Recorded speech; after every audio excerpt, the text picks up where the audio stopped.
اعوذ باللہ من الشیطان الرجیم بسم اللہ الرحمن الرحیم وَيُعَلِّمُهُ الْكِتَابَ وَالْحِكْمَةَ وَالتَّوْرَاةَ وَالْإِنْجِيلَ وَرَسُولًا إِلَى بَنِي إِسْرَائِيلَ صدق اللہ العظیم۔ اس آیہ مبارکہ کے بارے میں ایک نقطہ تو میں بیان کر چکا ہوں کہ تقابل جو ہے ذہن میں رکھنا چاہیے کہ حضرت یحییٰ علیہ السلام کے بارے میں ان کے لیے جو بھی توصیفی کلمات اللہ تعالیٰ نے ارشاد فرمائے ان میں آخری ہے نبیم من الصالحین، اور حضرت عیسیٰ علیہ السلام کے لیے یہاں پر جو الفاظ آئے ہیں وہ رسولاً الی بنی اسرائیل، اس کو نوٹ کر لیجئے، پھر آئندہ چل کر اس کے اور بھی حوالے آئیں گے۔ دوسری بات جو نوٹ کرنے کی ہے وہ یہ کہ کتاب اور حکمت اور تورات اور انجیل، ان چار چیزوں کے مابین جو تین واو آئے ہیں ان میں سے دو واو عطف ہیں، ایک واو تفسیر ہے۔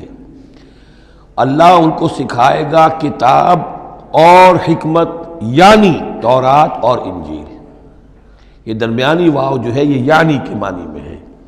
اس لیے کہ جیسا کہ میں کئی مرتبہ پہلے بتا چکا ہوں، تورات میں صرف احکام تھے، حکمت نہیں تھی۔ انجیل میں صرف حکمت ہے، احکام نہیں ہے، اور اسی نقطے کو سمجھ لینے سے ساری گتھی حل ہوتی ہے، اور اگر اسی کو نہیں سمجھا ہے لوگوں نے تو پھر بہت ان کے ذہنوں میں پریشانیاں رہتی ہیں۔ تو اس مقام کو نوٹ کیجئے، وَيُعَلِّمُهُ الْكِتَابَ وَالْحِكْمَةَ، اللہ اسے سکھائے گا کتاب بھی اور حکمت بھی، وَالتَّوْرَاةَ وَالْإِنْجِيلَ، یعنی تورات بھی اور انجیل بھی، وَرَسُولًا إِلَىٰ بَنِي إِسْرَائِيلَ انی قد جئتکم بآیۃ من ربکم۔ ابھی تک گفتگو ہو رہی تھی کہ حضرت مریم سلام علیہا کو یہ ساری خوشخبریاں اللہ تعالیٰ کی طرف سے دی گئیں۔ اب یوں سمجھیے، to cut a long story short, درمیان کا وقفہ، ان کی ولادت ہوئی، وہ پلے بڑھے، وہ ساری تاریخ بیچ میں سے حذف کر کے نقشہ کھینچا جا رہا ہے اب کہ حضرت مسیح علیہ السلام نے اب اپنی دعوت کا آغاز کر دیا ہے۔ انی قد جئتکم بآیۃ من ربکم، میں تمہارے پاس آیا ہوں تمہارے رب کی طرف سے نشانی لے کر۔ انی اخلق لکم من الطین کہیئۃ الطیر، کہ میں تمہارے سامنے یا تمہارے لیے بناتا ہوں گارے سے ایک پرندے کی شکل، فانفخ فیہ، پھر میں اس میں پھونک مارتا ہوں، فیکون طیرا باذن اللہ، تو وہ بن جاتا ہے اڑتا ہوا پرندہ اللہ کے حکم سے۔ یہاں آپ نوٹ کرتے جائیے گا، ہر معجزے کے بعد باذن اللہ باذن اللہ باذن اللہ، یعنی یہ میرا کوئی دعویٰ نہیں ہے، میرا کوئی کمال نہیں ہے، یہ جو کچھ ہے وہ اللہ کے حکم سے ہے۔ وَأُبْرِئُ الْأَكْمَحَ وَالْأَبْرَصَ وَأُحْيِي الْمَوْتَىٰ بِإِذْنِ اللَّهِ،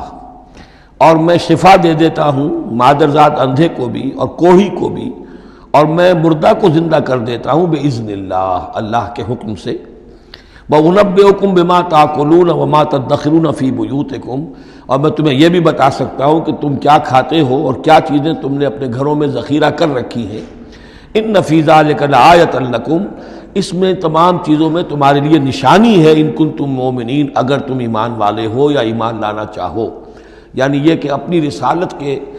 صداقت اور حقانیت کے دلیل کے طور پر یہ معجزات پیش فرمائے۔ وَمُصَدِّقًا لِمَا بَيْنَ يَدَيَّ مِنَ التَّوْرَاةِ، اور میں تصدیق کرتے ہوئے آیا ہوں اس کی کہ جو میرے سامنے موجود ہے تورات میں سے۔ وَلِأُحِلَّ لَكُمْ بَعْضَ الَّذِي حُرِّمَ عَلَيْكُمْ، اور تاکہ میں کچھ حلال قرار دوں تم پر وہ چیزیں جو تم پر حرام کر دی گئی ہیں۔ یہ اصل میں اشارہ ہے سبت کے حکم کے بارے میں، کہ جیسے ہمارے ہاں بھی بعض جو مذہبی مزاج کے لوگ ہوتے ہیں ان میں پھر بڑی سختی پیدا ہو جاتی ہے، غلو کرتے چلے جاتے ہیں دین کے احکام میں۔ تو سبت کے حکم میں یہودیوں نے اس حد تک غلو کر لیا تھا کہ کسی مریض کو دعا کرنا اس کے لیے کہ اللہ اس کو شفا دے دے، یہ بھی نہیں کرنا، کچھ نہیں کرنا، کوئی کام، گویا کہ یہ بھی دنیا کا کام ہے۔ لہذا اس کی ایک انتہا تک وہ پہنچ گئے تھے جن کو آ کے حضرت مسیح علیہ السلام نے پھر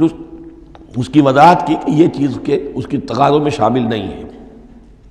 وَجِئْتُكُم بِآیَةٍ مِّن رَبِّكُمْ، اور میں تمہارے پاس لے کر آیا ہوں نشانی تمہارے رب کی طرف سے، فَاتَّقُوا اللَّهَ وَأَطِیعُونِ، پس اللہ کا تقوی اختیار کرو اور میری اطاعت کرو۔ ان اللہ ربی وربکم فاعبدوہ، یقیناً اللہ ہی میرا بھی رب ہے اور تمہارا بھی رب ہے، پس اسی کی بندگی کرو۔ ھذا صراط مستقیم، یہی سیدھا راستہ ہے۔ آپ کو یہی الفاظ ملیں گے سورہ مریم میں انشاءاللہ۔ فلما احس عیسیٰ منہم الکفر، اب پھر دیکھیے وہی درمیانی وقفوں کو چھوڑتے ہوئے یہ دعوت میں کتنا عرصہ لگا، کئی سال کے بعد اب مخالفت ہوئی، اور مخالفت ہوئی ان کے علماء کی طرف سے۔ یہود کے جو علماء تھے شدید ترین مخالفت انہوں نے کی، ان کی مسندوں کو خطرہ ہو گیا، ان کی چودراہٹیں جو ہے وہ خطرے میں پڑ گئی، تو انہوں نے مخالفت کی۔ اور اس وقت تک ظاہر بات ہے کہ یہودیوں پر ان کے علماء کا جو ہے اثر و رسوخ بہت زیادہ تھا۔ فلما احس عیسیٰ منہم الکفر، جب عیسیٰ نے محسوس کیا ان سے کفر کی شدت کہ اب یہ مخالفت پر تل گئے ہیں، قال من انصاری الی اللہ، تو انہوں نے ایک پکار لگائی، ایک ندا دی، ایک دعوت عام دی، کون ہے جو میرے مددگار ہے اللہ کی راہ میں؟ یعنی اب جو کشاکش ہونے والی ہے، جو تصادم ہونے والا ہے، اس میں ایک حزب اللہ بنے گی اور ایک حزب الشیطان ہوگا، کون ہے جو میرا مددگار ہو الی اللہ، اللہ کے کام میں۔ یہی اصل اساس ہے دین میں کام کرنے کے لیے کہ اسی بنیاد پر کوئی شخص اٹھے کہ میں دین کا یہ کام کرنا چاہتا ہوں، کون ہے جو میرا ساتھ دے۔ یہ ایک بالکل طبعی طریقہ ہوتا ہے جماعت سازی کا، ایک داعی اور داعی پر اعتماد کرنے والے، داعی سے اتفاق کرنے والے لوگ اس کے ساتھی بن جاتے ہیں۔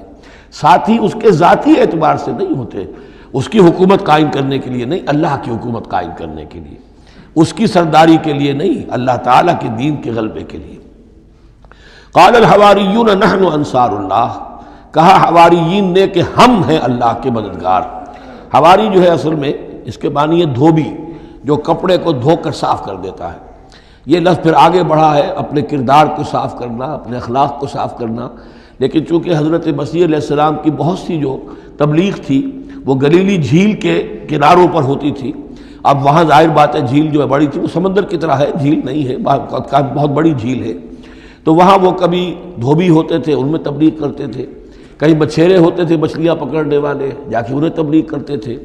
کہ اے مچھلیوں کے پکڑنے والوں، مچھلیوں کا شکار کرنے والوں، آؤ کہ میں تمہیں انسانوں کا شکار کرنا سکھاؤں۔ اور ان دھوبیوں میں تبلیغ کی ہے، تو ان میں سے کچھ لوگ جو ہیں انہوں نے اپنے آپ کو پیش کر دیا۔ قال الحواریون نحن انصار اللہ آمنا باللہ، ہم ایمان لائے اللہ پر، واشہد بأننا مسلمون، تو آپ بھی اب گواہ رہیے گا کہ ہم اللہ کے فرما بردار ہیں۔ ربنا آمنا بما انزلت، اے رب ہمارے ہم ایمان لے آئے اس پر جو تو نے نازل فرمایا،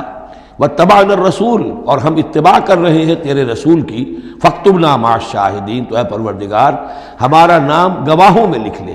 یہ گواہ یہی ہے کہ جو لفظ اختیار کیا گیا ہے اب عیسائیوں کے خاص فرقے کی طرف سے، یہواز وٹنسز۔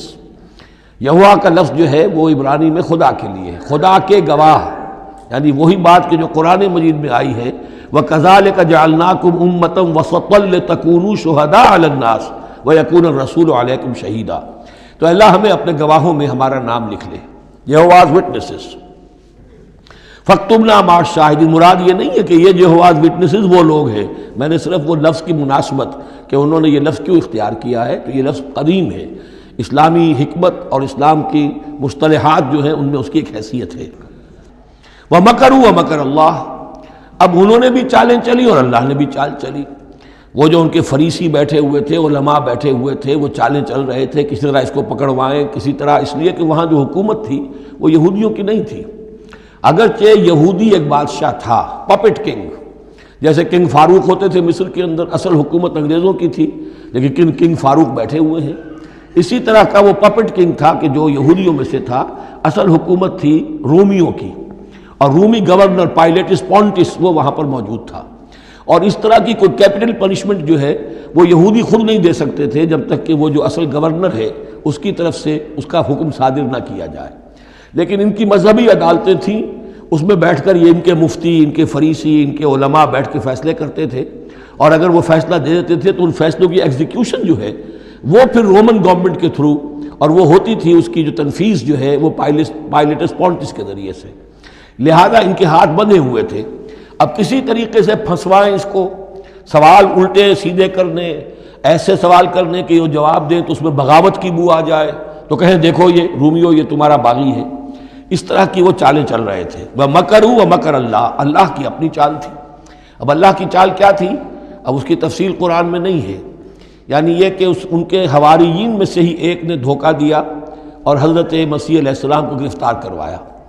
اب اس کے بعد اللہ تعالیٰ نے جو کچھ انجیل برنباس میں ہے، قرآن میں نہیں ہے، حدیث میں نہیں ہے، ہمارے اولین جو مفسرین ہیں ان کے ہاں بھی نہیں ہے، لیکن یہ انجیل برنباس، ایونجیلیم برنابے، جو پوپ کی لائبریری سے برآمد ہوئی ہے، اس کے اندر یہ تفصیل ہے کہ جس حواری نے آپ کو غداری کر کے پکڑوایا تھا، گرفتار کروایا تھا،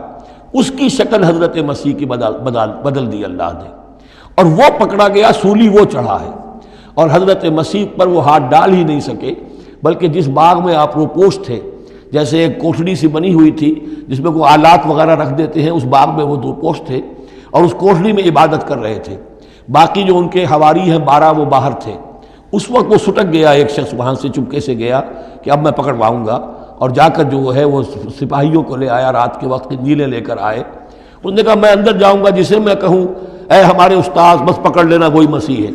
اس لیے کہ رومیوں کو کیا پتا تھا وہ مسیح کون ہے، وہ تو یہودی ہے، لہذا جیسے ہمارے ہاں پولیس والوں کو کیا پتا ہے وہ آئے ہیں، آئیڈینٹیفائی کون کرے گا،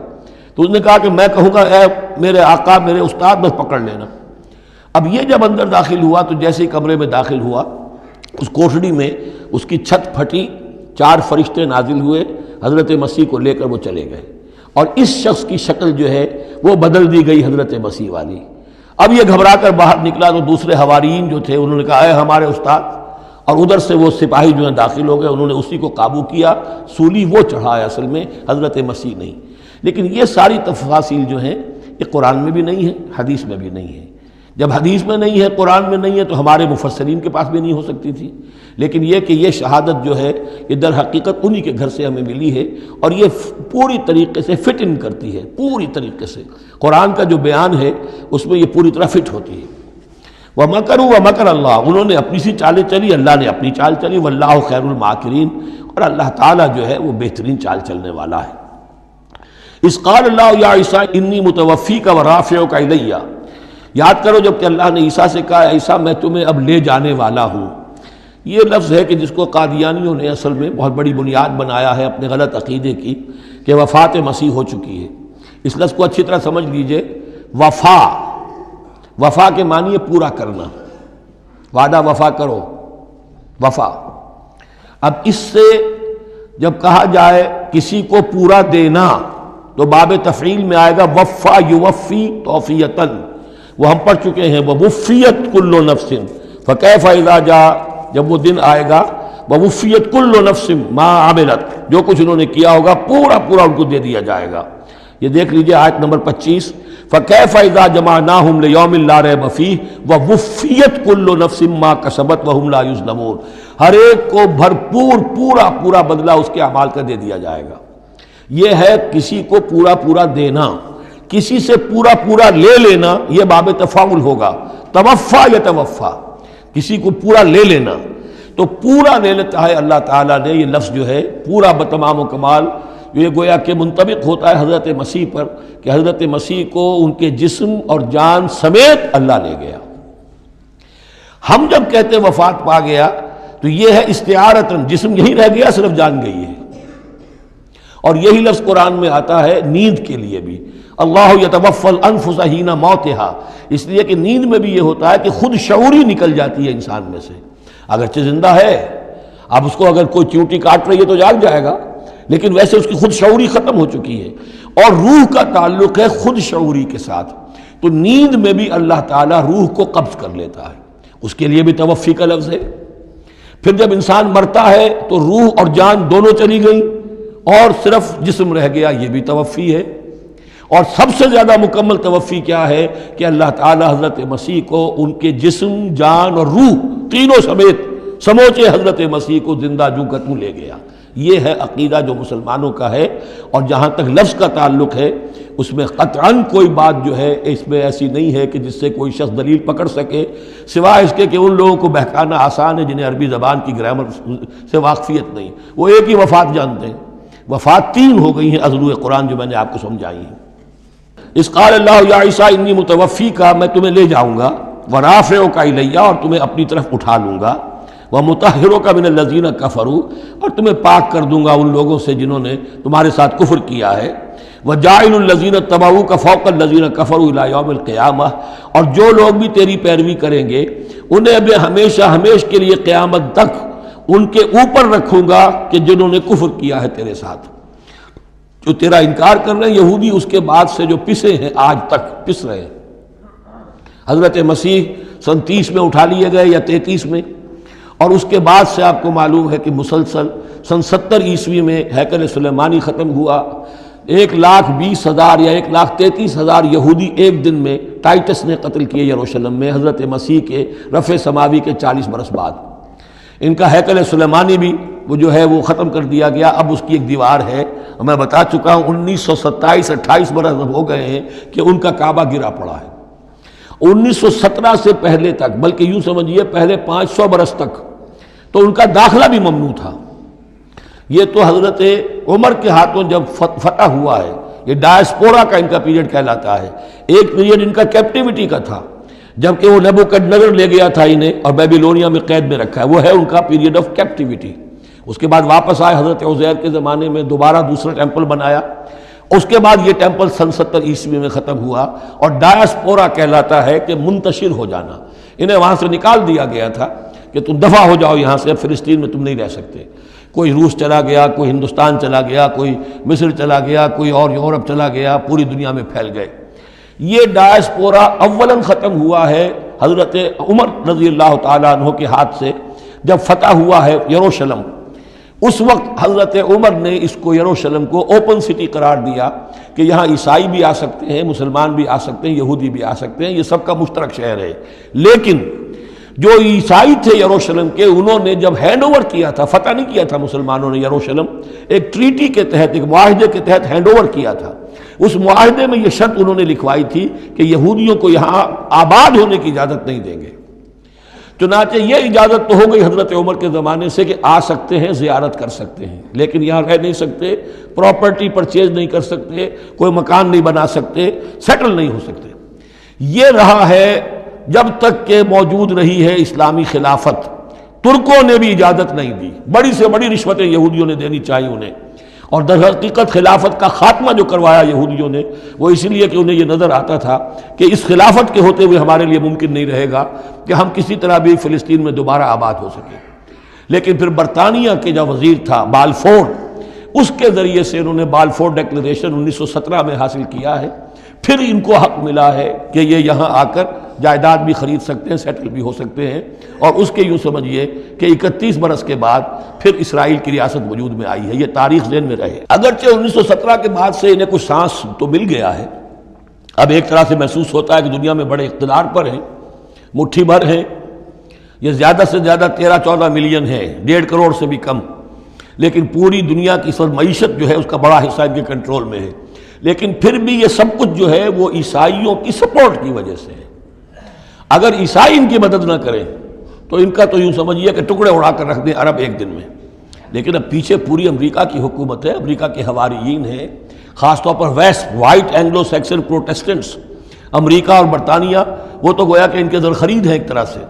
اور بھی جو ممالک ہیں عیسائی اب یہ فتح کر چکے ہیں ان سب کو، عیسائیوں کے اوپر ان کا غلبہ ہے۔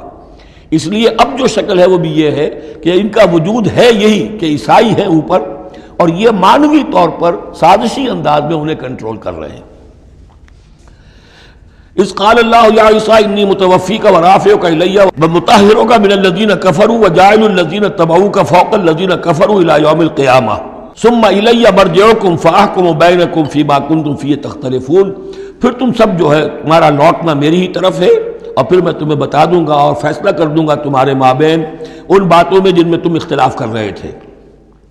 فَأَمَّا الَّذِينَ كَفَرُوا فَأُعَذِّبُهُمْ عَذَابًا شَدِيدًا فِي الدُّنْيَا وَالْآخِرَةِ، تو وہ لوگ کہ جو کفر کی روش اختیار کریں گے میں انہیں عذاب دوں گا، بہت سخت عذاب، دنیا میں بھی اور آخرت میں بھی۔ وَمَا لَهُم مِّن نَاصِرِينَ، اور نہیں ہوں گے ان کے لیے کوئی مددگار۔ وَأَمَّا الَّذِينَ آمَنُوا وَعَمِلُوا الصَّالِحَاتِ، اور جو ایمان لائیں گے اور نیک عمل کریں گے، فَيُوَفِّيهِمْ، اب دیکھیے وفا یوفی دینا، پورا پورا دینا،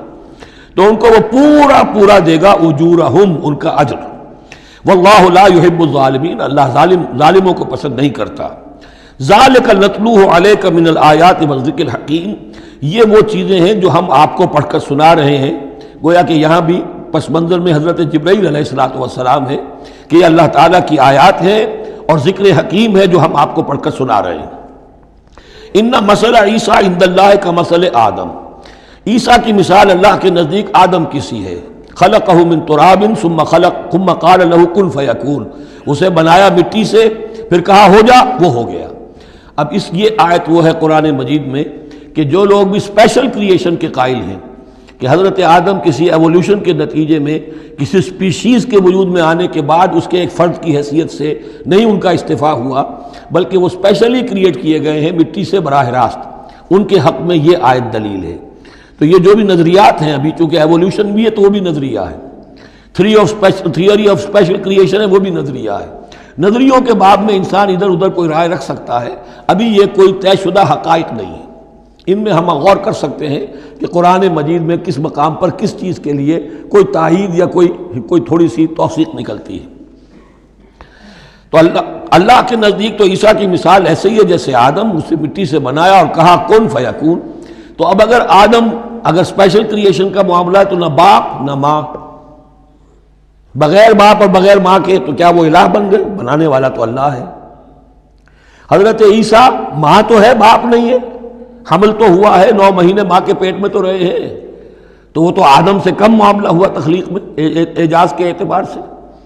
اور حضرت اس سے کم تر ذرا دیکھ لو تو بوڑھے پھونس حضرت زکریا اور بوڑھی پھونس ان کی اہلیہ جو ساری عمر بانجھ رہیں اور ان کو اللہ نے اولاد دے دی۔ تو یہ سارے جو ہے معجزات ہیں، اللہ کا اختیار ہے، جو چاہے کرے، اس سے کسی کی الوہیت کی دلیل نہیں نکلتی۔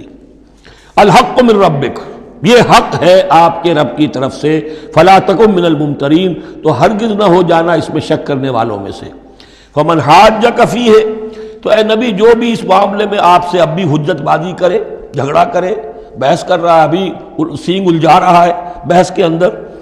من بعد ما جاءک من العلم، جبکہ آپ کے پاس تو العلم آ چکا، آپ جو بات کہہ رہے ہیں وہ علی وجہ البصیرت کہہ رہے ہیں، فقل تعالوا، تو اب آخری چیلنج کیا ہے؟ کہہ دیجئے اچھا آؤ۔ یہ جو ان کا آیا تھا، 2 بڑے بڑے ان کے لاٹ پادری تھے، ابو حارثہ ابن علقمہ اور قرظ بن علقمہ، اور ان کی سرکردگی میں 70 افراد تھے جو کہ نجران سے آئے تھے۔ یہ سارا کئی دن معاملہ چلتا رہا، اور پھر آخر میں حضور سے کہا گیا اچھا آپ مباہلہ کیجئے،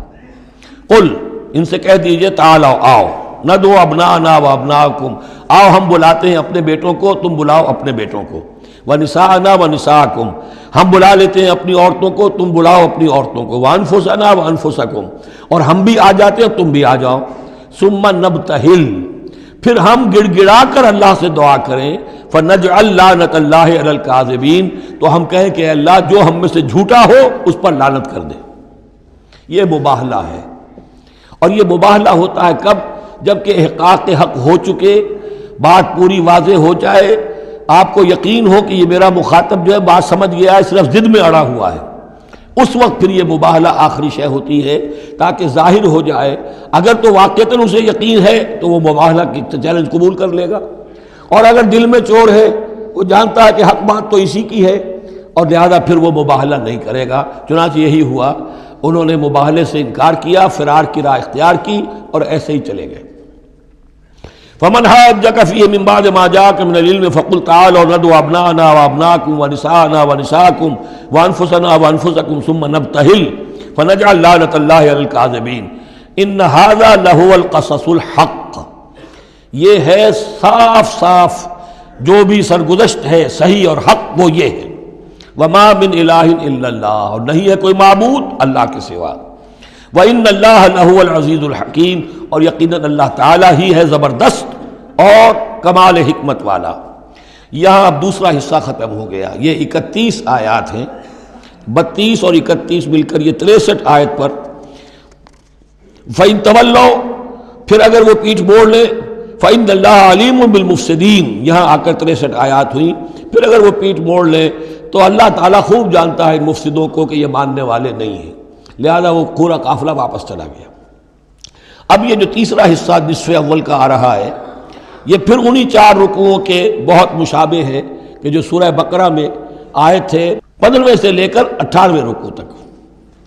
جس میں تحویل قبلہ، حضرت ابراہیم کا ذکر، کعبے کا ذکر، پھر اہل کتاب کو دعوت، وہ کیفیت آپ کو یہاں ملے گی۔ قل یا اہل الکتاب تعالوا الی کلمۃ سواء بیننا و بینکم، اے نبی کہیے اے اہل کتاب، اب یہاں جمع کر لیا گیا یہود اور نصارہ دونوں کو۔ وہاں گفتگو زیادہ تر یا بنی اسرائیل تھی، ابھی تک حضرت عیسیٰ کا معاملہ تھا، وہ گویا کہ نصرانیوں سے بات تھی، اب ہے اہل کتاب، دونوں کے دونوں۔ قل یا اہل الکتاب تعالوا الی کلمۃ سواء بیننا وبینکم، کہیے کہ اے کتاب والو آؤ ایک ایسی بات کی طرف جو ہمارے اور تمہارے مابین بالکل برابر ہے، متفق علیہ ہے۔ وہ کیا ہے؟ اللہ نعبد الا اللہ، اللہ کے سوا کسی کی بندگی نہ کریں، ولا نشرک بہ شیئا، اس کے ساتھ کسی چیز کو شریک نہ ٹھہرائیں، ولا یتخذ بعضنا بعضا اربابا من دون اللہ، اور ہم میں سے کوئی ایک دوسرے کو اللہ کے ساتھ رب نہ بنا لے۔ اس سے مراد کیا ہے؟ جیسے کہ پوپ کو انہوں نے رب بنا لیا، کہ پوپ کو اختیار ہے جس چیز کو چاہے حلال قرار دے دے، جس چیز کو چاہے حرام قرار دیتے، یہ گویا کہ ان کو اس کو پوپ کو بھی رب مان لینا ہے۔ چنانچہ یہ واقعہ ہے کہ مشہور جو سخی تھے حاتم طائی، ان کے بیٹے عدی ابن حاتم رضی اللہ تعالیٰ عنہ، وہ ایمان لائے، عیسائی تھے پہلے، تو انہوں نے ایک مرتبہ حضور سے کہا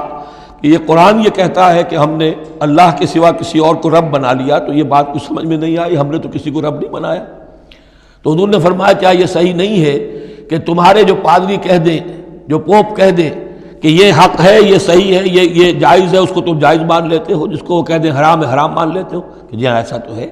تو یہ حق جو ہے یہ صرف اللہ کا ہے، اور جو اس حق کو اختیار کرتا ہے وہ گویا رب ہونے کا دعویٰ کرتا ہے۔ اب یہ ساری قانون سازی جو شریعت کے خلاف کی جا رہی ہے، یہ خدائی کا دعویٰ ہے جو لوگ کر رہے ہیں بیٹھے ہوئے، اور ان ہاؤسز میں پہنچنے کے لیے جو بےتاب ہوتے ہیں اور جس کے لیے کروڑوں روپیہ خرچ کرتے ہیں، جہاں جا کر یا تو پہلے طے ہو جائے، یہاں کوئی قانون سازی کتاب و سنت کے منافی نہیں ہو سکتی، پھر جائیے، پھر وہاں پر جا کر قانون سازی کتاب و سنت کے دائرے کے اندر اندر کیجیے۔ لیکن جہاں یہ نہیں ہے تو وہ جو فرمایا یہاں پر نوٹ کر لیجئے، تعالوا الی کلمۃ سواء بیننا وبینکم اللہ نعبد الا اللہ ولا نشرک بہ شیئا ولا یتخذ بعضنا بعضا اربابا من دون اللہ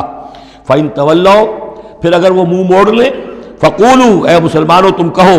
فقولوا اشہدوا بأننا مسلمون، اچھا بھائی آپ لوگ گواہ رہے ہم تو مسلمان ہیں، ہم نے تو اللہ کی اطاعت قبول کر لی، ہم ان تینوں باتوں پر قائم رہیں گے، آپ کو اگر پسند نہیں ہے تو آپ کی مرضی۔ یا اہل الکتاب، اے کتاب والو، لم تحاجون فی ابراہیم،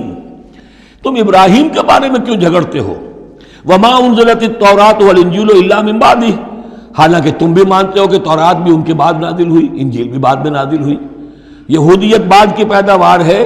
اور نصرانیت بھی بعد کی پیداوار ہے۔ تو ما کان ابراہیم یہودیا ولا نصرانیا ولکن کان حنیفا مسلما، وہ تو مسلمان تھے، وہ تو اللہ کے فرما بردار تھے، یہودی یا نصرانی تو نہیں تھے۔ افلا تعقلون، تو کیا تم عقل سے کام نہیں لیتے؟ ہاں انتم ہؤلاء حاججتم فیما لکم بہ علم، دیکھو یہ تم لوگ اب تک جو بھی باتیں کرتے رہے ہو، تم نے مباحثہ کیا ہے، وہ ان چیزوں کے بارے میں بھی ہے جس کا تمہیں کچھ علم ہے۔ فلم تحاجون فیما لیس لکم بہ علم، ایسی چیزوں کے بارے میں حجت بازی کیوں کرتے ہو جن کے لیے تمہارے پاس کوئی دلیل ہی نہیں، کوئی بنیاد نہیں، کوئی علم نہیں؟ ابراہیم کو کیا قرار دو گے، نصرانی یا یہودی؟ واللہ یعلم وانتم لا تعلمون، اللہ جانتا ہے تم نہیں جانتے۔ ما کان ابراہیم یہودیا ولا نصرانیا، اچھی طرح تمہیں بھی معلوم ہے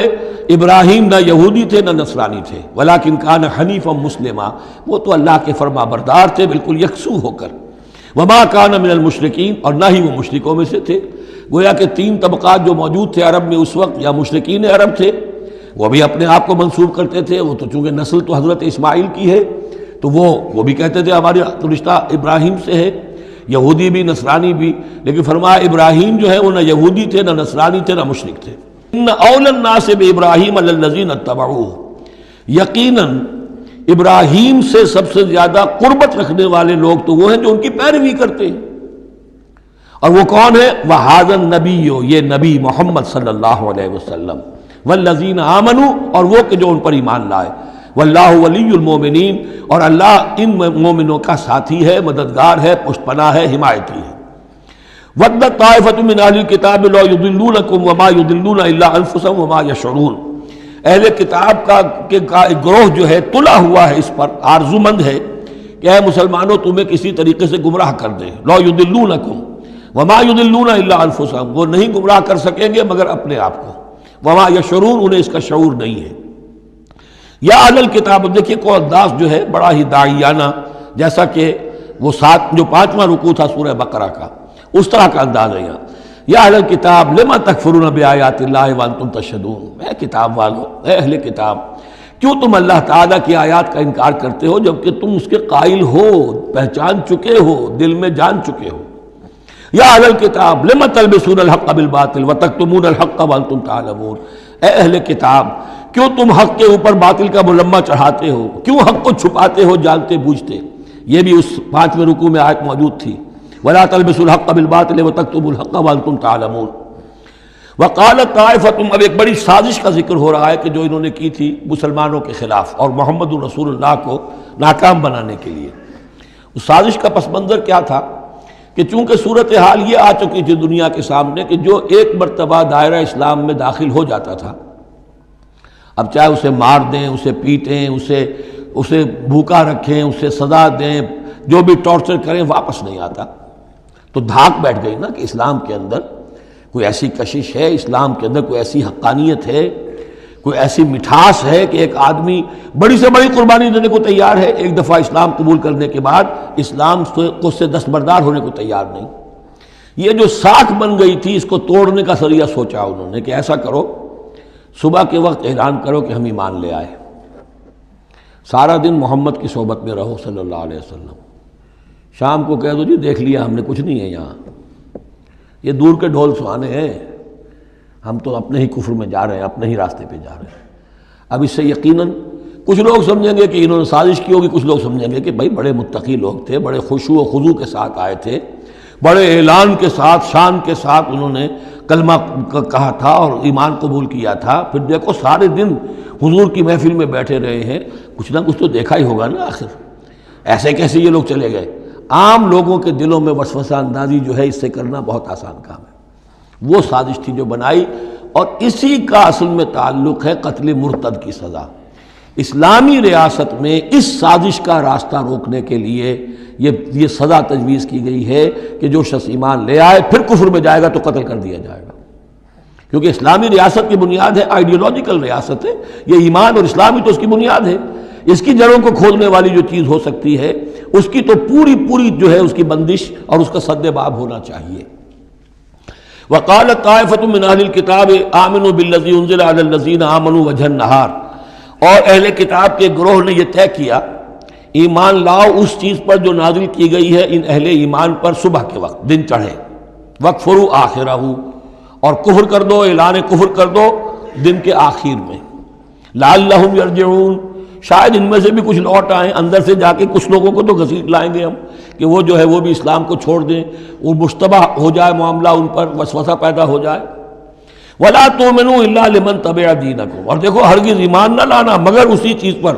کہ جو تمہارے دین کی پیروی کرے، ماننی اسی کی بات ہے۔ یعنی خطرہ بھی تھا کہ 4-6 اگر ہم جا کر حضور کے پاس اگر چند گھنٹے گزاریں گے تو کہیں ایسا نہ ہو کہ ہم میں سے کوئی واقعی پھر اس کا دل کھل جائے، طے کر کے گئے دیکھو ایمان نہیں لانا ہے ہم نے، وَلَا تُؤْمِنُوا إِلَّا لِمَنْ تَبِعَ دِينَكُمْ، اس پر ایمان نہیں لانا ہے ہم نے، لیکن صرف اعلان کرنا ایمان کا۔ یہ ہے مثال قرآن مجید میں شعوری نفاق، یعنی جو وقت انہوں نے گزارا ہے یہ ہے تو اسلام کا، قانوناً تو مسلمان ہیں، اگر اس دوران میں ان میں سے کوئی مر جاتا تو اس کی نماز جنازہ پڑھی جاتی، لیکن انہیں معلوم تھا کہ ہم مسلمان نہیں ہیں، جبکہ ایک وہ غیر شعوری نفاق ہے کہ اندر ایمان ختم ہو چکا ہے لیکن انسان سمجھتا ہے میں تو مومن ہوں، حالانکہ اس کا کردار وہ جو ہے منافقانہ ہے، اس کا عمل منافقانہ ہے، اور اس کے اندر سے ایمان کی پونجی جو ہے جیسے کہ دیمک کسی کڑی کو کھا جائے تو شیطین کو چٹ کر چکی ہے دیمک، لیکن یہ کہ بہرحال اوپر ایک پردہ پڑا ہوا ہے، وہ ہے غیر شعوری نفاق اور یہ ہے شعوری نفاق۔ قل ان الہدی ھدی اللہ، اے نبی ان سے کہہ دیجئے دیکھو اصل ہدایت تو اللہ کی ہدایت ہے، ان یؤتی احد، اب یہاں پر پھر ان کا قول آ رہا ہے کہ دیکھو ایمان نہ لانا، ان یؤتی احد مثل ما اوتیتم، مبادا کسی کو وہ شے دے دی جائے جو تمہیں دی گئی تھی۔ یہ رسالت، یہ مذہبی پیشوائی، یہ تو ہماری میراث تھی، ہم اگر انہیں مان لیں گے تو وہ چیز ہم سے ان کو منتقل ہو جائے گی، لہذا ماننا تو نہیں ہے، لیکن یہ کہ ان کی بہرحال کسی طریقے سے ہوا اکھیڑنے کے لیے ہمیں یہ کام کرنا ہے۔ اور یحاجوکم عند ربکم، یا تمہارے خلاف حجت قائم کریں اللہ کے نزدیک۔ قل ان الفضل بید اللہ، کہہ دیجئے ان سے کہ فضل کل کا کل اللہ کے ہاتھ میں ہے، یؤتی ہے من یشاء، وہ جس کو چاہتا ہے دیتا ہے۔ اس نے 2000 برس تک ایک منصب پر تمہیں فائز رکھا، اب جو ہے تم اس منصب کے نااہل ثابت ہو چکے ہو، تمہیں معزول کر دیا گیا، اور اب ایک نئی امت ہم نے بنائی ہے اور اس کو اس مقام پر نصب کر دیا ہے، انسٹالیشن ہو چکی ہے۔ واللہ ذو الفضل العظیم قل ان الفضل بید اللہ یؤتیہ من یشاء واللہ واسع علیم، اللہ بہت وسعت والا اور جاننے والا ہے، یختص برحمتہ من یشاء، وہ مختص کر لیتا ہے اپنی رحمت کے لیے جس کو چاہتا ہے، واللہ ذو الفضل العظیم، اللہ بڑے فضل کا مالک ہے۔ ومن اہل الکتاب، اب یہاں ایک اور نقطہ سمجھ لیجئے کہ برے سے برے گروہ کے اندر بھی کہیں نہ کہیں کوئی افراد اچھے بھی ہوتے ہیں۔ داعی کے لیے یہ ضروری ہے کہ ان کو بھی مینشن کرتا رہے کہ ان میں اچھے لوگ بھی ہیں، تاکہ وہ جو لوگ ہیں ان کے دلوں کے اندر نرمی پیدا ہو۔ اسی طرح برے سے برے آدمی میں کوئی اچھائی بھی ہے، آپ اگر اسے دعوت دے رہے ہیں حق کی طرف، اس میں جو اچھائی ہے اس کو مانیے، تاکہ اسے معلوم ہو کہ اسے مجھ سے قد نہیں ہے، دشمنی نہیں ہے، جو میری بات واقعی اچھی ہے اس کو تو یہ تسلیم کر رہا ہے، لیکن جو بات غلط ہے اس کو رد کر رہا ہے۔ تو یہ دعوت کا اور تبلیغ کا بہت اہم حصہ ہے۔ اگر آپ ٹوٹلی نگیٹ کر دیں گے تو وہ بھی کہے گا کہ یہ بھی اندھا بہرا ہے تو میں بھی اندھا بہرا رہوں، یہ میری اچھائی کو بھی نہیں دیکھ سکتا، صرف میری برائی نظر آ رہی ہے۔ اور اگر وہ سمجھے کہ میری برائی کی بھی صحیح نشاندہی کر رہا ہے، جو میری اچھائی ہے اس کو بھی مان رہا ہے، تو اس کا دل کھلے گا، وہ آپ کی بات سنے گا۔ وَمِنْ أَهْلِ الْكِتَابِ مَنْ إِنْ تَأْمَنْهُ بِقِنْطَارٍ، اہل کتاب میں سے ایسے بھی ہیں کہ اگر ان کے پاس تم امانت رکھوا دو ڈھیروں مال، یؤدہ الیک، وہ تمہیں پورا پورا واپس کر دے گے۔ امانت دار ان میں موجود ہیں۔ وَمِنْهُمْ، اور ان میں سے ایسے بھی ہیں، مَنْ إِنْ تَأْمَنْهُ بِدِینَارٍ، ان کے پاس اگر 1 دینار بھی امانت رکھوا دو، لا یؤدہ الیک، وہ تمہیں واپس نہیں کرے گا، ادا نہیں کرے گا تمہیں، الا ما دمت علیہ قائما، الا یہ کہ تم اس کے سر کے اوپر کھڑے ہو جاؤ، مسلط ہو جاؤ، تب تو دے دے گا ورنہ نہیں دے گا۔ اچھا، یہ ہے ان کے اکثر کا کردار، لیکن جو بھی تھوڑے بہت تھے ان میں ان کی اچھائی کا بھی ذکر کر دیا۔ اور بالفعل اس قسم کے کردار کے لوگ جو ہیں وہ عیسائیوں میں تھے، یہودیوں میں تو نہ ہونے کے برابر تھے، لیکن اہل کتاب کا مسئلہ ہو رہا ہے تو اس میں یہ دونوں گروپ موجود ہیں۔ ذالک بانہم، اور یہودیوں میں یہ کردار کیوں آ گیا ہے، کیوں بے ایمانی خیانت کیوں آ گئی؟ ذالک بانہم قالوا لیس علینا فی الامیین سبیل، یہ اس لیے کہ انہوں نے یہ عقیدہ گھڑ لیا ہے کہ ان امیین کے بارے میں ہم پر کوئی ملامت نہیں ہے۔ یہ اچھی طرح سمجھ لیجئے، یہودیوں کا یہ عقیدہ تورات میں نہیں ہے، لیکن اصل جو کتاب ہے ان کی مذہبی وہ تورات نہیں ہے، تالمود ہے۔ یوں سمجھیے کہ تورات تو ہے ام الکتاب ان کی جو بھی ہے، لیکن جو ان کا ساری شریعت ہے، جو ان کے ضوابط ہیں، قوانین ہیں، قواعد ہیں، عبادات کی تفاصیل ہیں، وہ سب ہیں تالمود میں۔ اور تالمود میں یہ بات موجود ہے کہ یہودی کے لیے یہودی سے جھوٹ بولنا حرام، غیر یہودی سے جیسے چاہو جھوٹ بولو۔ یہودی کے لیے کسی یہودی کا مال ہڑپ کرنا ناجائز حرام، غیر یہودی جنٹائلز اور گوئمز ان کا مال جس طرح چاہو دھوکے سے بائی ہوک بائی کروک جس طرح چاہو ہڑپ کرو، تو یہ ہمارے اوپر مواخذہ ہی نہیں ہے، اس لیے کہ یہ جو لوگ ہیں غیر یہودی یہ انسان ہے ہی نہیں، یہ اصل میں انسان نما حیوان ہے، اور ان سے فائدہ اٹھانا ہمارا حق ہے، جیسے کہ گھوڑے کو تانگے میں جوتنا انسان کا حق ہے، بیل کو اپنے حل کے اندر جوت لینا یہ انسان کا حق ہے۔ تو ہمارا حق ہے ان حیوانوں سے ہم جو چاہے لوٹ لیں، کھسوٹ لیں، ان کی رضامندی سے لے لیں، ظلم کریں، اس میں ہم پر کوئی پکڑ نہیں ہوگی، کوئی محاسبہ نہیں، یہ تالمود میں باقاعدہ لکھا ہوا ہے۔ ذالک بانہم قالوا، اس لیے کہ ایک پکچر بھی اس پر بنی ہے جو امریکہ کے عیسائیوں نے بنائی ہے، the other side of Israel, جس میں کہ انہوں نے ایک شخص نے ایک یہودی کتب خانے میں جا کر کتابیں نکال کر پھر اس کے اوپر نشان لکھا کر یہ چیزیں لکھی ہوئی ہیں، کیا یہودیت کا جو اصل چہرہ ہے وہ اس ڈاکومنٹری کے اندر، ویڈیو کے اندر واضح کر دیا گیا ہے ان کی کتابوں کے حوالے سے۔ ذالک بانہم قالوا لیس علینا فی الامیین سبیل، یہ اس لیے ہے ان میں یہ خیانت اور بے ایمانی اور جھوٹ اور دغا کہ انہوں نے یہ عقیدہ گھڑ لیا ہے کہ غیر یہودی لوگوں کے بارے میں ہم سے کوئی پرسش ہی نہیں ہے، کوئی ہمارے اوپر کوئی ذمہ داری ہے ہی نہیں۔ وَيَقُولُونَ عَلَى اللَّهِ الْكَذِبَ وَهُمْ يَعْلَمُونَ، اور وہ تو اللہ تعالیٰ کی طرف نسبت دے رہے ہیں، منسوب کر رہے ہیں جھوٹ کو، اور وہ جانتے بوجھتے کر رہے ہیں، ان کے علماء جانتے ہیں۔ بَلَا مَنْ أَوْفَىٰ بِعَهْدِهِ وَاتَّقَىٰ فَإِنَّ اللَّهَ يُحِبُّ الْمُتَّقِينَ، کیوں نہیں، جو کوئی بھی اللہ کے ساتھ کیا ہوا اپنے عہد کو پورا کرے گا اور تقویٰ کی روش اختیار کرے گا تو اللہ تعالیٰ کو تو متقین پسند ہے۔ ان الذین یشترون بعہد اللہ وایمانہم ثمنا قلیلا، یقیناً وہ لوگ کہ جو اللہ تعالیٰ سے جو عہد انہوں نے کیا تھا اسے فروخت کرتے ہیں اور اپنی قسموں کو فروخت کرتے ہیں حقیر سی قیمت پر۔ جب دیکھتے ہیں کہ ہماری بات لوگ جو کچھ شک کر رہے ہیں، اچھا جی ہم خدا کی قسم کھا کر کہتے ہیں کہ ایسا ہے، اب یہ جھوٹی قسمیں۔ ثمنا قلیلا اولئک لا خلاق لهم فی الآخرہ، یہ وہ لوگ ہیں کہ جن کے لیے کوئی حصہ نہیں ہے آخرت میں۔ ولا یکلمہم اللہ، نہ اللہ ان سے کلام کرے گا۔ ولا ینظر الیہم یوم القیامہ، اور نہ ان کی طرف نگاہ کرے گا قیامت کے دن۔ ولا یزکیہم، نہ ان کو پاک کرے گا۔ یہ بھی سورہ بقرہ میں تقریباً پورا مضمون آ چکا ہے۔ ولہم عذاب علیم، ان کے لیے دردناک عذاب ہے۔ وَإِنَّ مِنْهُمْ لَفَرِيقًا يَلْوُونَ أَلْسِنَتَهُمْ بِالْكِتَابِ، اور ان میں سے ایک گروہ ایسا بھی ہے جو اپنی زبان کو توڑتا مروڑتا ہے کتاب کو پڑھتے ہوئے، وہ الفاظ کو ذرا سا ادھر ادھر سے مروڑ کر معنی اور پیدا کر لیتے تھے۔ ان سے کہا گیا حتہ کہو تو ہنتا بنا دیا، بجائے اس کے کہ اللہ ہماری گناہ جھاڑ دے، ہمیں گیہوں دے۔ انہوں نے کہا کہنا ہے تم نے سمعنا واطعنا، سمعنا وعصینا، تو وہ اسی طریقے کا معاملہ وہ کرتے تھے۔ جب تورات کو پڑھتے ہوئے بھی جب دیکھا کہ جو سائل آیا ہے وہ فتویٰ مانگ رہا ہے، اس کی پسند کچھ اور ہے، تو الفاظ کو توڑ بروڑ کر پڑھ کر کہہ دیا کہ دیکھو یہ کتاب کے اندر موجود ہے۔ وَإِنَّ مِنْهُمْ لَفَرِيقًا يَلْوُونَ أَلْسِنَتَهُمْ بِالْكِتَابِ لِتَحْسَبُوهُ مِنَ الْكِتَابِ، تاکہ تم سمجھو کہ وہ کتاب میں سے ہے۔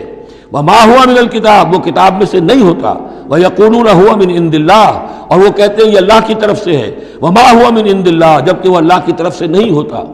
فَوَيْلٌ لِّلَّذِينَ يَكْتُبُونَ بِأَيْدِيهِمْ، یہ پڑھ چکے ہیں سورہ بقرہ کے اندر بھی کہ وہ لوگ کہ جو اپنے ہاتھوں سے لکھتے ہیں کہتے ہیں کہ اللہ کی طرف سے ہے۔ وَيَقُولُونَ عَلَى اللَّهِ الْكَذِبَ وَهُمْ يَعْلَمُونَ، وہ اللہ پر جھوٹ تہمت باندھتے ہیں جانتے بوجھتے۔ مَا كَانَ لِبَشَرٍ أَن يُؤْتِيَهُ اللَّهُ الْكِتَابَ وَالْحُكْمَ وَالنُّبُوَّةَ، کسی انسان کا یہ کام نہیں ہے، کسی انسان کے شایہ نشان نہیں ہے کہ اللہ تعالیٰ نے تو اس کو کتاب دی ہو، حکمت دی ہو، نبوت دی ہو۔ ثم یقول للناس کونوا عبادا لی من دون اللہ، پھر وہ لوگوں سے کہنے لگے کہ میرے بندے بن جاؤ اللہ کو چھوڑ کر۔ یہ اشارہ ہو رہا ہے اب نصرانیوں کی طرف کہ تمہارے طرف ہم نے رسول بھیجے، عیسیٰ ابن مریم کو ہم نے بھیجا، انہیں کتاب دی، ان کو حکم دیا، ان کو حکمت دی، نبوت دی، معجزات دیے، اور انہوں نے تو یہ اس کا کوئی امکان نہیں کہ وہ یہ کہتے کہ مجھے بنا لو اللہ کے سوا اپنا معبود۔ ما كان لبشر ان يؤتيه الله الكتاب والحكم والنبوة ثم يقول للناس كونوا عبادا لي من دون الله ولكن كونوا ربانيين بما كنتم تعلمون الكتاب وبما كنتم تدرسون۔ وہ تو یہی کہے گا، اور یہی کہا کہ حضرت عیسیٰ نے کہ اللہ والے بنو، اللہ کی بندگی کرو، ربانی بن جاؤ، اللہ والے بن جاؤ، اس چیز کے سبب کہ جو تم سکھلاتے ہو، دوسروں کو تعلیم دیتے ہو۔ اتامرون الناس بالبر وتنسون انفسکم وبما کنتم تدرسون، اور جو کچھ تم خود بھی پڑھتے تھے۔ یہ پڑھنا پڑھانا دین کا، سیکھنا سکھانا، تعلیم و تعلم قرآن، تعلیم و تعلم حدیث، تعلیم و تعلم فقہ، یہ اس لیے ہونا چاہیے کہ لوگوں کو اللہ والے بنایا جائے، نہ یہ کہ اپنے بندے بنا کر اور ان سے نذرانے وصول کر کے ان کا استحصال کیا جائے۔ وَلَا يَأْمُرُكُمْ أَن تَتَّخِذُوا الْمَلَائِكَةَ وَالنَّبِيَّ أَرْبَابًا، وہ کبھی بھی تمہیں اس بات کا حکم نہیں دے گا کہ تم فرشتوں یا انبیاء کو رب بنا لو۔ فرشتوں کو رب بنایا مشرکین مکہ نے، فرشتوں کے نام پر اپنی وہ مورتیاں انہوں نے بنائی، لات، عزا، منات، اور انہوں نے ایک نبی کو اپنا رب بنا لیا۔ ایامرکم بالکفر بعد اذ انتم مسلمون، تو کیا وہ ایسا بندہ اللہ کا جس کو اللہ نے نبوت سے سرفراز کیا ہو، کیا تمہیں وہ کفر کا حکم دے گا جبکہ تم مسلم ہو چکے ہو، تم نے فرما برداری اختیار کر لی ہے۔ وَإِذْ أَخَذَ اللَّهُ مِيثَاقَ النَّبِيِّينَ، اور یاد کرو جب کہ اللہ نے تمام انبیاء سے ایک عہد لیا تھا، لَمَا آتَيْتُكُم مِّن كِتَابٍ وَحِكْمَةٍ، جب بھی میں تمہیں دوں گا کتاب اپنی اور حکمت، ثُمَّ جَاءَكُمْ رَسُولٌ، پھر تمہارے پاس آئے کوئی اور رسول، نیا رسول، مُصَدِّقٌ لِّمَا مَعَكُمْ، جو کہ تمہارے ساتھ جو کچھ ہے اس کی تصدیق کرتے ہوئے آئے، لَتُؤْمِنُنَّ بِهِ وَلَتَنصُرُنَّهُ، تو تمہیں لازماً اس پر ایمان لانا ہوگا اور اس کی مدد کرنی ہوگی، کیونکہ انبیاء کا ایک سلسلہ چل رہا تھا، ہر نبی جو ہے آئندہ کی پیشن گوئی کر کے گیا ہے،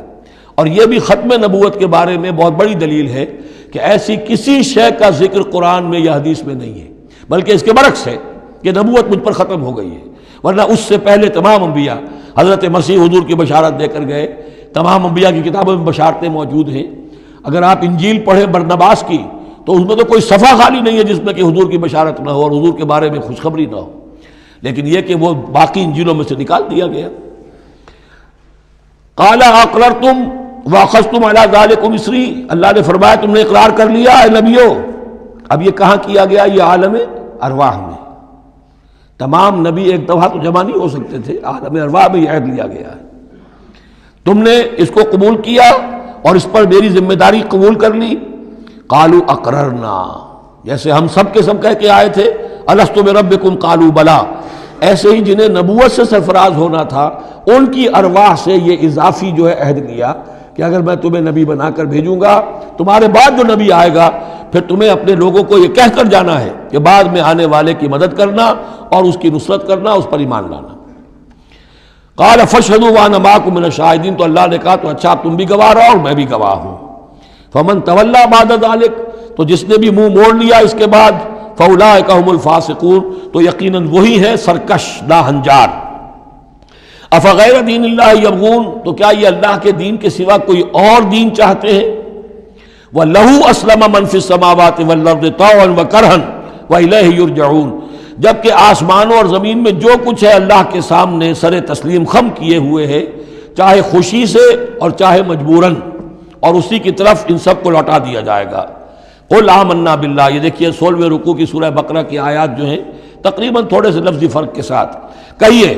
آمنا باللہ، ہم ایمان لائے اللہ پر، وما انزل علینا، جو نازل کیا گیا ہم پر، وما انزل علی ابراہیم و اسماعیل و اسحاق و یعقوب والاسباط، اور جو کچھ نازل کیا گیا ابراہیم پر، اسماعیل پر، اسحاق پر اور یعقوب پر اور ان کی اولاد پر، وما اوتی موسیٰ و عیسیٰ والنبیون من ربہم، جو بھی موسیٰ کو دیا گیا، عیسیٰ کو دیا گیا، تمام انبیاء کو دیا گیا ان کے رب کی طرف سے، لا نفرق بین احد منہم ونحن لہ مسلمون، ہم ان میں سے کسی ایک کے مابین بھی کوئی تفریق نہیں کرتے اور ہم تو اللہ کے فرما بردار ہیں۔ وَمَن يَبْتَغِ غَيْرَ الْإِسْلَامِ دِينًا فَلَن يُقْبَلَ مِنْهُ، جو کوئی اس اسلام کے سوا کوئی دین اختیار کرے گا اللہ اسے اس کی جانب سے قبول نہیں کرے گا۔ وَهُوَ فِي الْآخِرَةِ مِنَ الْخَاسِرِينَ، اور آخرت میں وہ پھر خسارے پانے والوں میں سے ہو کر رہے گا۔ کیف یہدی اللہ قوما کفروا بعد ایمانہم، کیسے ہدایت دے گا اللہ ان لوگوں کو جو ایمان کے بعد کافر ہو گئے۔ اس کا کیا مطلب ہے؟ یعنی ان کے دل ایمان لے آئے تھے، مان لیا تھا، حقیقت منکشف ہو گئی تھی، جیسے سورۃ النمل میں ہم پڑھیں گے وَجَحَدُوا بِهَا وَاسْتَيْقَنَتْهَا أَنفُسُهُمْ ظُلْمًا وَعُلُوًّا، انہوں نے انکار تو کیا لیکن ان کی جی نے، دل نے ان کے یقین کر لیا تھا کہ بات صحیح ہے۔ دل اقراری ہے، زبان انکاری ہے۔ زبان انکاری کیوں ہے؟ ظلمًا وعلوا،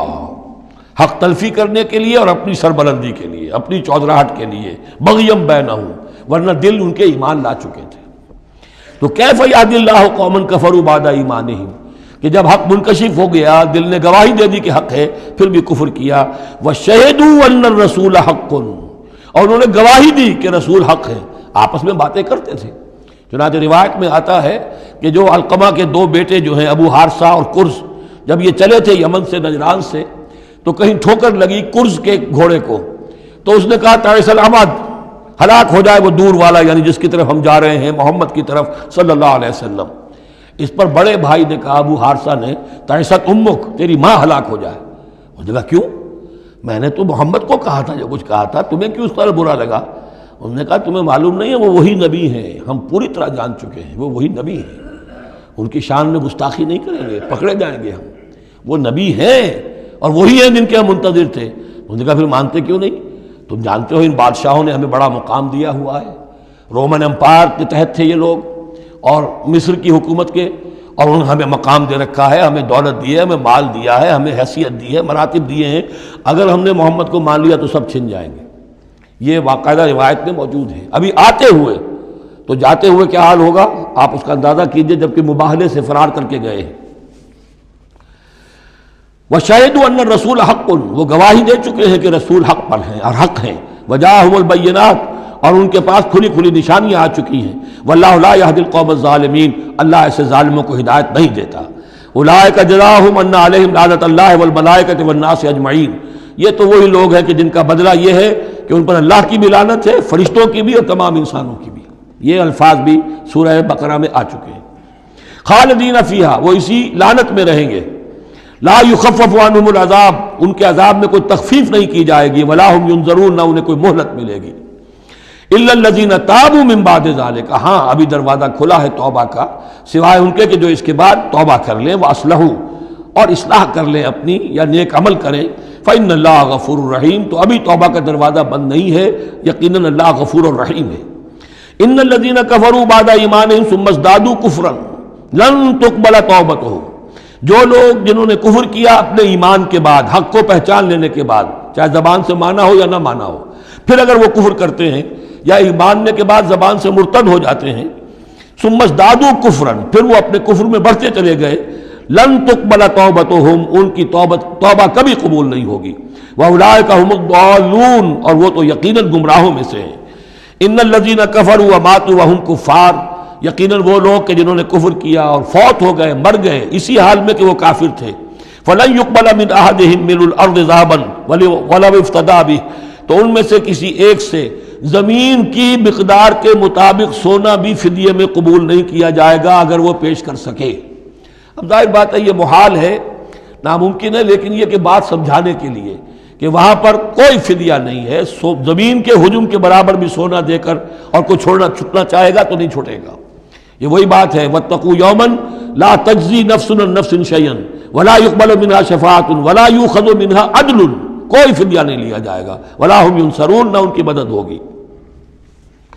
اولئک لهم عذاب علیم، یہ وہ لوگ ہیں کہ جن کے لیے ہے دردناک عذاب، وما لهم من ناصرین، اور نہیں ہوں گے ان کے لیے مدد کرنے والے۔ لن تنالوا البر حتى تنفقوا مما تحبون وما تنفقوا من شيء فإن الله به علیم۔ اس آیت کا حوالہ میں دے چکا ہوں آیہ بر کے ضمن میں کہ یہ جو نیکی ہے، مظاہر نیکی میں سے، عملی نیکی میں سب سے بڑی، سب سے پہلی، سب سے مقدم انسانی ہمدردی، اور انسانی ہمدردی میں اپنا مال خرچ کر سکنا،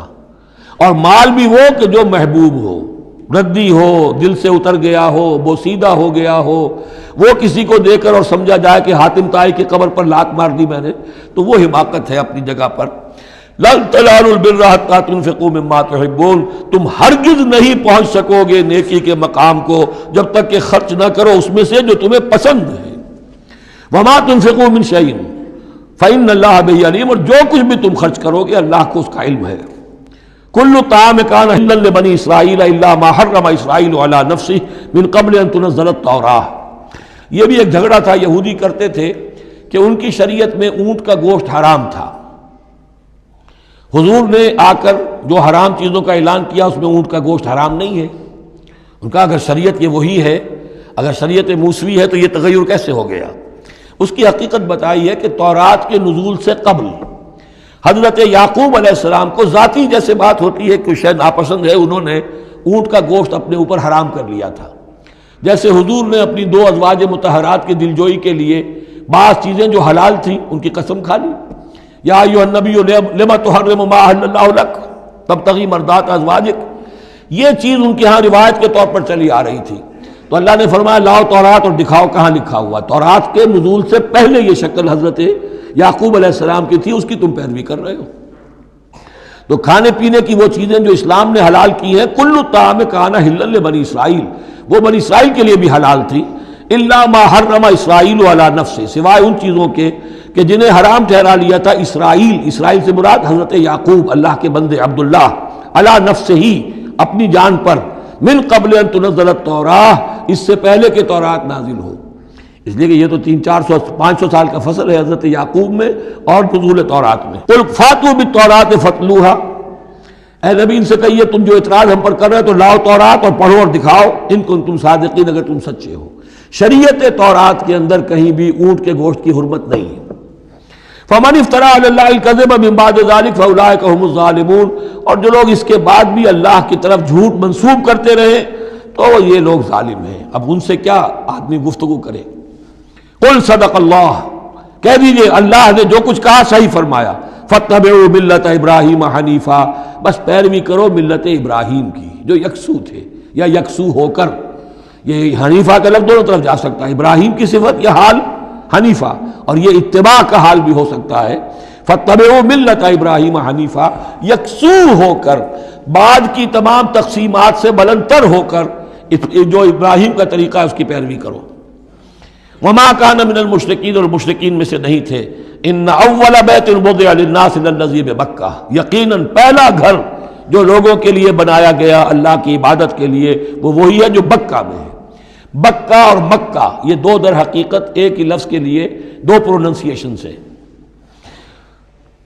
ان اول بیت وضع للناس للذی ببکہ مبارکا وہدی للعالمین، برکت والا ہے اور تمام جہان والوں کے لیے ہدایت کا ذریعہ ہے۔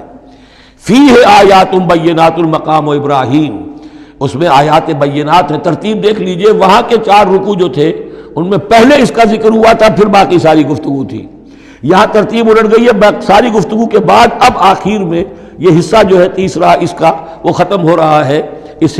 نصف اول کا، اور آخر میں تذکرہ حضرت ابراہیم کا ہے۔ مضامین وہی ہیں، ترتیب بدل گئی۔ فی آیات بینات، اس میں تو بڑی روشن نشانیاں موجود ہیں۔ مقام ابراہیم، جیسے مقام ابراہیم، ومن دخلہ کان آمنا، اور جو بھی اس میں داخل ہو جاتا ہے امن میں آ جاتا ہے۔ بدترین پورے عرب کے اندر خوریزی ہوتی تھی، لیکن حرم میں اپنے باپ کے قاتل کو بھی اگر دیکھ لیتے تھے تو کچھ نہیں کہتے تھے۔ یہ ایسی روایت اس حرم کی رہی ہے اور آج تک ہے اللہ کے فضل و کرم سے، کہ وہاں پر امن ہی امن ہے، دار الامن۔ من دخلہ کان آمنا وَلِلَّهِ عَلَى النَّاسِ حِجُّ الْبَيْتِ مَنِ اسْتَطَاعَ إِلَيْهِ سَبِيلًا، اور للہ علی الناس، اب لام اور علی کو یہاں نوٹ کر لیجئے، اللہ کا حق ہے لوگوں پر کہ وہ حج کرے اس کے گھر کا، جو بھی استطاعت رکھتا ہو اس کے سفر کی۔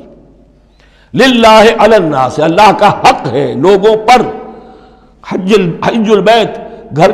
حج کرنا بیت اللہ کا، من استطاع الیہ سبیلا، جو بھی استطاعت رکھتا ہو راستے کی، سفر کی۔ ومن کفر، اب یہاں کفرہ کے معنی کیا ہوں گے؟ جو استطاعت کے باوجود حج نہیں کرتا وہ گویا کہ کفر کرتا ہے۔ ومن کفر فإن اللہ غنی عن العالمین، تو وہ اللہ تو غنی ہے تمام جہانوں سے۔ قل یا اہل الکتاب لم تکفرون بآیات اللہ، اب آخری یہ آیات ہیں، بڑا ہی انداز جو ہے جھنجھوڑنے کا، اور جیسے کہ پیئرسنگ آئیز کے ساتھ دیکھ کر کسی سے بات کی جائے اور اس کے یعنی نگاہیں گاڑ کر اس پر۔ قل یا اہل الکتاب لم تکفرون بآیات اللہ، کیوں اللہ کی آیات کا انکار کر رہے ہو؟ واللہ شہید علی ما تعملون، اور جبکہ جو کچھ تم کر رہے ہو اللہ اسے دیکھ رہا ہے۔ قل یا اہل الکتاب لم تصدون عن سبیل اللہ، کہہ دیجئے ہے کتاب والو کیوں روکتے ہو اور روکتے ہو؟ صدہ یسد دونوں معنی دیتا ہے، لازم بھی متعدی بھی، خود رک جانا دوسروں کو روکنا۔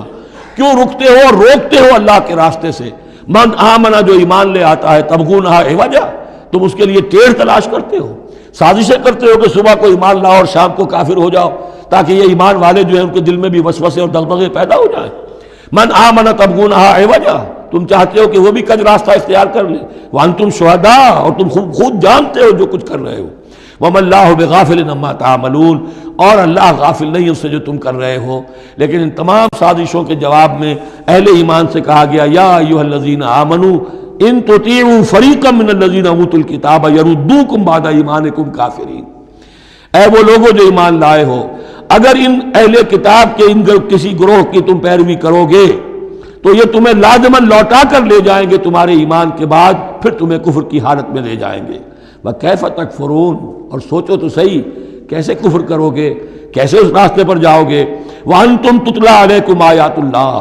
جبکہ تم پر اللہ کی آیات پڑھ کر سنائی جا رہی ہیں۔ وَفِيكُمْ رَسُولُهُ، اور تمہارے اندر اس کا رسول موجود ہے بنفس نفیس۔ اس سے آپ اندازہ کیجئے کہ علماء یہود کا کتنا اثر تھا۔ اوس اور خزرج کے لوگ بڑے مرعوب تھے، چونکہ یہ ان پڑھ لوگ تھے، کوئی کتاب نہیں، کوئی شریعت نہیں، کوئی قانون نہیں۔ یہ لوگ صاحب کتاب تھے، صاحب شریعت تھے، ان کے یہاں علماء تھے، تو مرعوب تھے۔ لہذا یہاں جو اوس اور خزرج کے لوگ اسلام لے آئے تھے ان کے بارے میں اندیشہ ہوتا تھا کہ کہیں ان ساری ریشہ دوانیوں کا شکار نہ ہو جائیں۔ وَكَيْفَ تَكْفُرُونَ وَأَنْتُمْ تُتْلَىٰ عَلَيْكُمْ آیَاتُ اللَّهِ وَفِيكُمْ رَسُولُهُ، کیسے کفر کرو گے تم جبکہ تمہیں اللہ کی آیات پڑھ کر سنائی جا رہی ہیں اور اللہ کے رسول تم میں موجود ہیں۔ وَمَن يَعْتَصِم بِاللَّهِ فَقَدْ هُدِيَ إِلَىٰ صِرَاطٍ مُسْتَقِيمٍ، اور جو اللہ سے چمٹ جائے اس کی ہدایت ہو گئی ہے صراط مستقیم کی طرف۔ جو اللہ کی پناہ میں آ جائے، جیسے بچہ اگر اسے خطرہ محسوس ہو، شیرخوار بچہ دوڑ کر آ کے ماں سے چمٹ جائے گا، اب وہ یہ سمجھے گا میں قلعے میں آ گیا ہوں، اب مجھے کوئی کچھ نہیں کہہ سکتا، میں اپنی ماں کی گود میں آ گیا، ماں سے چمٹ گیا۔ اسے کیا پتا کہ کوئی درندہ صفت انسان اسے کھینچے ماں کی گود سے، اچھالے اور کسی کسی بلم کے اوپر کسی نیزے کی انگلی کے اندر پہ رو لے. ایک بچہ یہ سمجھتا ہے کہ میں ماں کے پاس آ گیا تو بس میں اب پناہ میں ہوں.